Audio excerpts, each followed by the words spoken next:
भोलेनाथ शांत हो गए। 87,000 वर्ष के बाद जब भोले बाबा उठे, भगवान भोलेनाथ के सामने माता सती आई, वाम भाग में बैठने लगी, लेकिन माता सती को भोले बाबा ने वाम अंग में नहीं बिठाया। माता सती समझ गई अब जीना बेकार है, सामने स्थान दे दिया। और सामने तो माँ का स्थान होता है, वाम भाग में पत्नी का स्थान होता है। माता सती ने संकल्प किया, हे परमात्मा, अगर मैंने जरा भी मेरे पति के से प्रेम किया हो, भक्ति की हो चरणों में, तो मेरा शरीर ये जल्दी से जल्दी नष्ट हो जाए। अपने को छोड़ दे तो फिर कौन है अपना? जब तक पति है तब तक अपनी पूंछ है। अगर पति नहीं है तो आप चाहे 50,000 या 1 लाख ही महीने का क्यों ना कमाते हो, आपकी बूझ नहीं होगी घर में। महाराज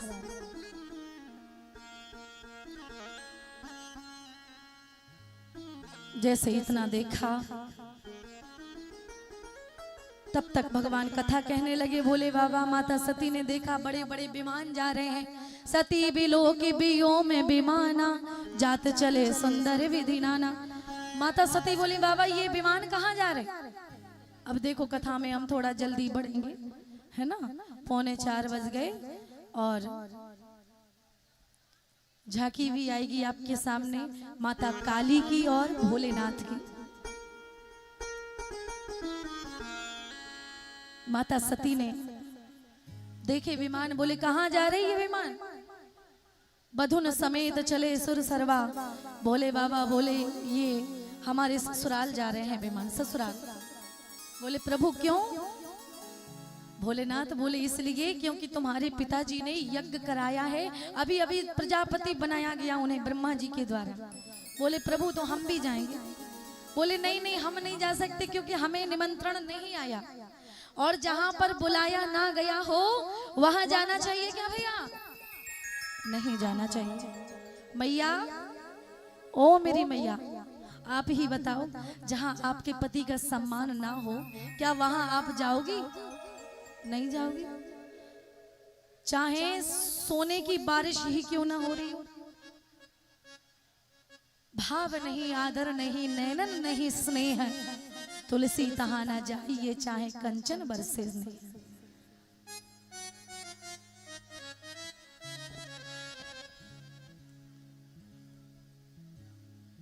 नियम है आपके लिए भैया, चाहे कुछ भी हो जाए, अपने पति का साथ नहीं छोड़ना चाहिए। जहां पति जाए वहां पे आपको भी जाना चाहिए।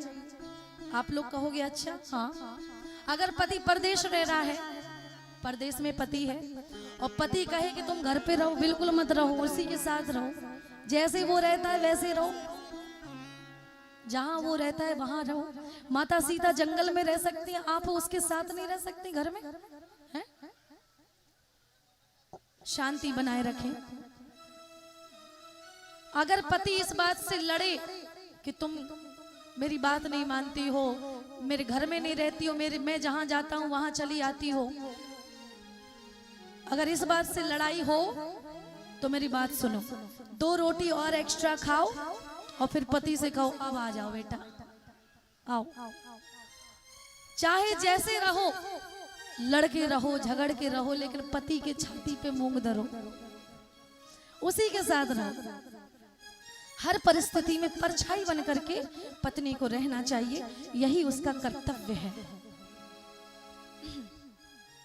आज माता सती बोली, प्रभु हम तो जाएंगे। भोलेनाथ ने बहुत समझाया, जहां बुलाया ना गया हो वहां नहीं जाना चाहिए, लेकिन माता सती नहीं मानी। जब नहीं मानी, करी देखा हरि जतन बहु, रही न दक्ष कुमारी, दिए मुख्य गण संग तब विदा के त्रिपुरारी। भोलेनाथ ने नंदी, भृंगी, श्रृंगी को गणों को साथ में भेजा, जाओ इनके साथ में जाओ।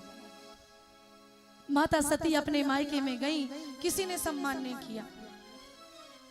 जो बहनें थी आपस में हंसने लगी, देखो तो बुलाया नहीं गया फिर भी आ गई। और कहीं किसी सभा में आप जाओ और आपके जाते ही लोग आपस में बातचीत करने लगे, हंसने लगे, ज्यादा हंसने लगे, तो समझ लेना कि कोई बात है। वहां से तुरंत निकल लो, वहां से उस सभा को तुरंत त्याग दो। इसी में भलाई है। माता सती अपनी माँ से मिलती हैं, क्योंकि माँ तो माँ होती है। सादर भले ही मिली एक माता, भगनी मिली बहुत मुस्काता। माँ ने आज गले से हृदय से लगा लिया अपनी बेटी को, बेटा आओ। सती माता कहने लगी, माँ मेरे पति को नहीं बुलाया गया, मुझे नहीं बुलाया गया, मैं देखना चाहती हूँ यज्ञ मंडप में किसको स्थान दिया गया है। मैं परिक्रमा करना चाहती हूँ इस यज्ञ मंडप की। माता सती जाती हैं, यज्ञ मंडप की परिक्रमा करती हैं, और जैसे ही उन्होंने देखा कि बड़े बड़े संत साधु महात्मा किन्नर नाग सिद्ध गंधर्व सबको स्थान दिया गया, लेकिन मेरे पति भोले बाबा को कहीं भी स्थान नहीं दिया गया। माता सती क्रोध से आज अग्नि में जलने लगती हैं और अपनी माँ के सामने दक्ष प्रजापति पिता के सामने आती हैं और कहती हैं, हे दक्ष प्रजापति, आज से तू मेरा पिता नहीं, मैं तुझे त्यागती हूँ। तू मुझे नहीं समझ पाया मैं कौन हूँ। मैं साक्षात जगत जननी हूँ, परम्बा हूँ, जगदम्बा हूँ। मेरे ही कारण ये दुनिया लय होती है, प्रलय होती है, सृजन होती है, मुझ में ही बनती है, मुझ में ही समा जाती है। मैं साक्षात काली भद्र काली कपालिनी हूँ, मैं साक्षात जगदम्बा हूँ। तूने मुझे नहीं जान पाया, आज मैं तुझे त्यागती हूँ। तूने मेरा और मेरे पति का अपमान किया, क्योंकि तेरे शरीर के अंश से ही मेरा जन्म हुआ है, इस शरीर का जन्म हुआ है, इसलिए मैं इस शरीर को ही त्याग दूंगी। इतना कह करके माता सती योग में विराजमान होकर के योग अग्नि के द्वारा दाहिने अंगूठे से अपने शरीर को योग अग्नि से जला लेती है। महाराज बड़े बड़े लंबे लंबे बाल माता सती के हुए, बड़े बड़े नाखून माता सती के हो गए, और आज योग अग्नि से माता सती ने अपने शरीर को भस्म कर लिया। याद रखना, एक सच्ची सती पतिव्रता स्त्री के अंदर इतना बल होता है कि जिसको वो चाहे उसको जला सकती है खड़े होकर के। आज भी आपने सुना होगा, माता अनसुईया साक्षात ब्रह्मा विष्णु महेश उनकी परीक्षा लेने आए थे। जब सतीत्व का डंका पिटने लगा, सोचने लगे चलो देख करके आते हैं। शर्त ये रखी, मुझे निर्वस्त्र होकर के दूध पिलाना पड़ेगा।